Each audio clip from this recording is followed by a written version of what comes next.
Nord 5 от OnePlus – это новый шаг в довольно успешной линейке. Но в каком направлении двинулся OnePlus в этом году? Давайте разбираться. Всем привет, это канал Чайный Инспект, и сегодня у меня на обзоре свеженький Nord 5 поколения. Я пользовался и обозревал линейку со второго поколения, был восхищен второй и четвертой версией, и лично мне эта линейка нравилась и всегда была интересна. Что случилось с пятой версией? Спойлер, не все так однозначно, давайте посмотрим. Перед началом напомню, что ссылка на покупку OnePlus Nord 5 будет в описании к ролику.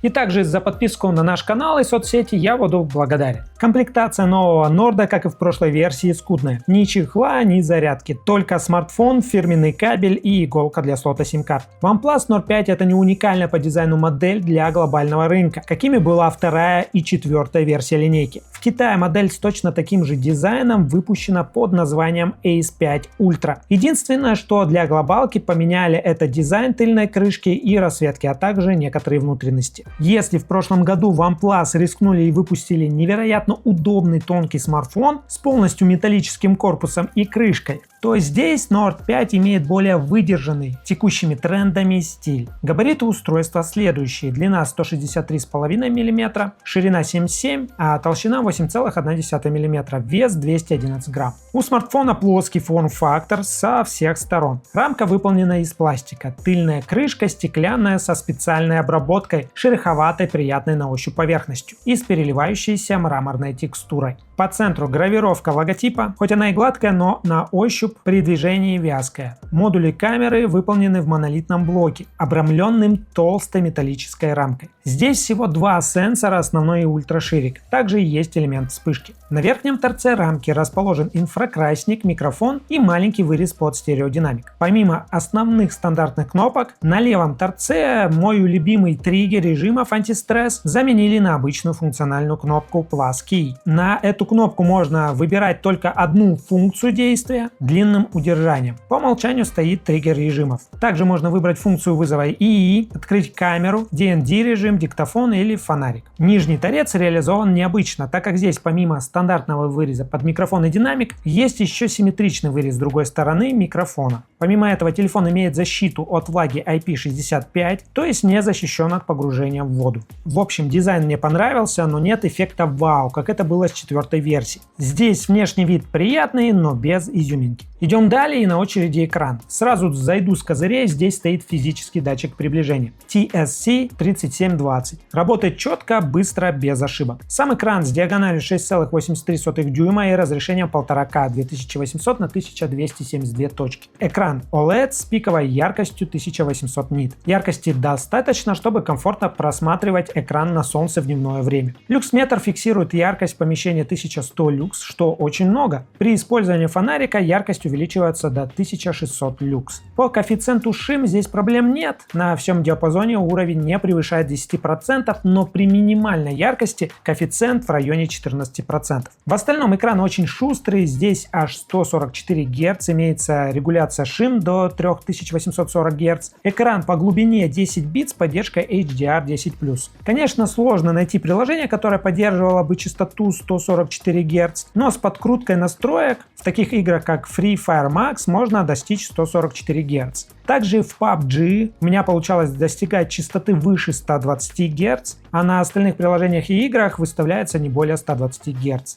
Еще, к слову, отмечу, что экран защищен стеклом Gorilla Glass 7i. Также отмечу по экрану то, что на этой модели по умолчанию выставлены очень насыщенные цвета в Vivid режиме. Мне глазам было некомфортно, поэтому я выставил сразу естественные оттенки. В общем, экран не топовый, но в целом неплох. Яркости достаточно, отклик и скорость экрана высокая. Сканер отпечатка оптический, работает не очень шустро, но корректно. Срабатывает с выключенным экраном, также с влажным пальцем сканер работает отлично, без ошибок. Теперь поговорим о производительности. В отличие от китайской версии, в которой стоит Dimensity 9400, здесь установлено прошлогоднее субфлагманское железо от Qualcomm.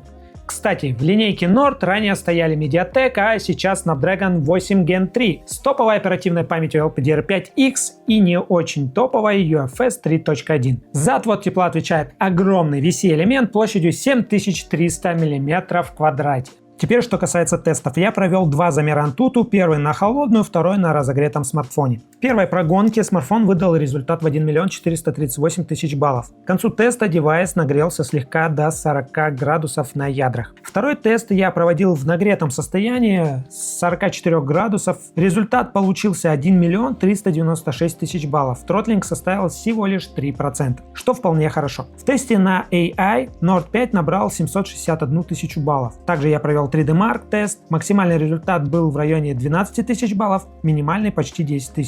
Тротлинг составил 17%, что тоже неплохой результат. При этом нагрев был сильный на устройстве, и с тыльной фронтальной стороны температура была максимум 47-48 градусов. В тротлинг тесте смартфон очень слабо грелся, но при этом был более заметный тротлинг. За первые 10 минут производительность падала на 25%, с максимального значения 441 гипс. Средний результат за час составил 350 гипс. Смартфон был еле теплый. Тестировал я смартфон и в легких, и тяжелых по нагрузкам играх. В PUBG все летает отлично, на ультра настройках с высокой FPS, на уровне 80 кадров в секунду. Играть комфортно, в течение получаса смартфон слегка нагревается. В Genshin Impact я выставлял максимальные настройки, игра держится тоже хорошо. Частота была на уровне примерно от 50 до 60 FPS. Здесь со временем уже смартфон ощутимо нагревается, но руки не обжигает. Я замерил температуру, экран греется до 45 градусов, а тыльная сторона прохладнее 43 градуса. В целом это не критичные показатели, играть на Nord 5 вполне комфортно.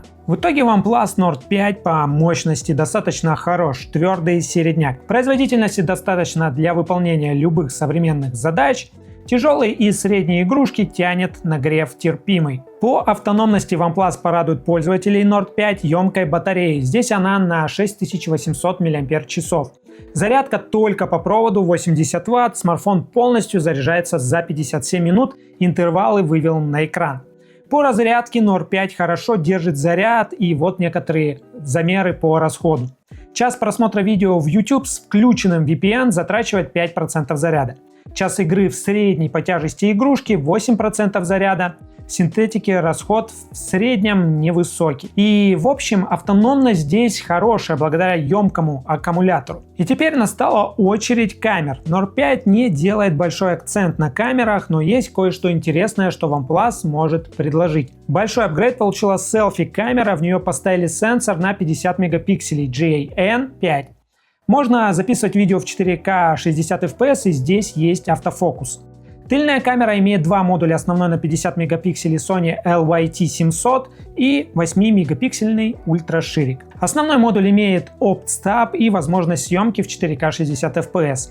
И давайте взглянем на результат съемки. Первое фото сделано в авторежиме. Результат имеет очень реалистичную передачу цвета. Картинка яркая, сбалансированная и четкая. Ширик в это же время имеет чуть более тусклую картинку, но в целом результат хороший. Теперь сделаем сравнение с прошлой версией Nord 4. Его результат будет расположен справа экрана, Nord 5 слева. Первое, что сразу заметно, так это то, что у новинки на основном модуле стал угол обзора немного шире. В остальном детализация, четкость и цветопередача на примерно одном же уровне. А вот ультраширик снимает по-разному. Во-первых, у Nord 5 ультраширик с большим углом, как и в основной камере. Во-вторых, при зуме видно, что четкость у новой версии выше. У четверки дальний план получился смазанным, у пятерки более контрастное изображение. Далее идет сравнение в режиме 50 мегапикселей. Здесь при детальном увеличении видно, что хоть изображение схожее по качеству, у четверки проглядывается более высокая шумность. И если посмотреть в угол фотографий, то заметно, что пятерка снимает немного лучше, чем прошлая версия Nord. Далее идет интерьерный снимок на новинку Nord 5. Здесь у меня замечаний нет, на мой взгляд все отлично. Хочу я этот снимок сравнить с режимом 50 мегапикселей. Повышение четкости при кропе заметно, но в целом изменения незначительны. Перейдем к ночным фото. Здесь я снимал в авторежиме, но смартфон автоматически включает ночной режим. Фото в целом яркое, красочно выглядит естественно, без перекрученной экспозиции. Но здесь я заметил непонятные блики. Возможно, отсветы от фар, они они отобразились на темном небе. Это пример фото на ширик, здесь прошлые артефакты не наблюдаются, фото получается атмосферным, но ширик хуже справляется с отсветами от ярких фар. Это пример ночного фото на 5-ю и 4-ю версию. Издалека результат схож. При увеличении видно, что у 5-ки немного лучше отображается отражение в воде. У 4-ки оно более смазанное, но в то же время у 4-ки более детализированно отображается листва. Ультраширики в этих условиях дают схожий по качеству результат, но у 5-ки все-таки детализация чуть-чуть выше.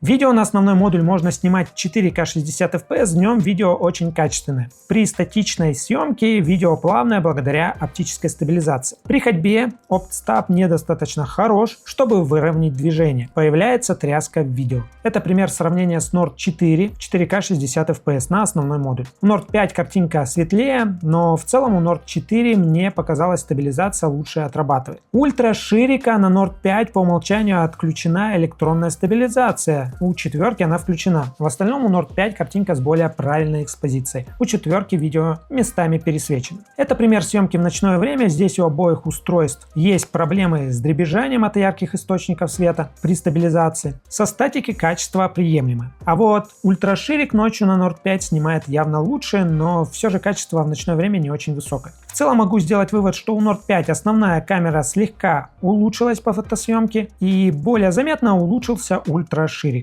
Теперь перейдем к селфи-камере. Днем фронталка делает шикарные снимки с очень высокой детализацией. Видно каждые поры, волоски, оттенки кожи естественные. В режиме портрет появляется смазанность, которая заметна при сильном увеличении. Но в целом размытие без ошибок. Если сравнивать с прошлой 4-й версией, у Nord 5 угол обзора шире. Есть режим 0,8. Фото более контрастное, цвета ярче, детализация выше. Фон более яркий. В режиме портрет аналогичные преимущества 5-ки. Плюс новая версия лучше и правильнее отделяет портрет от фона. У 4-ки есть кое-где косяки. В ночное время у 5-ки качество снимка на уровень выше. Здесь очень хорошая детализация, у 4-ки лицо заметнее размыто. То же самое в портретном режиме, качество у Nord 5 явно выше. Это еще снимок в вечернее время, качество отличное. Теперь посмотрим на видео. Это пример видео на селфи Full HD 30 FPS на прошлую модель Nord 4. А это уже пример на новый Nord 5 в 4К 60 FPS. Безоговорочно качество видеосъемки на уровень выше в новом OnePlus. А это пример съемки в 4К 30 FPS в темное время суток. Здесь селфи-камера справляется очень даже неплохо. Движения видны смазанности, но со статики с доп. Освещением вполне можно снимать контент на фронталку. Теперь что касается стерео и всего остального. Здесь стоит качественный звук. Динамики громкие, звучание достаточно чистое.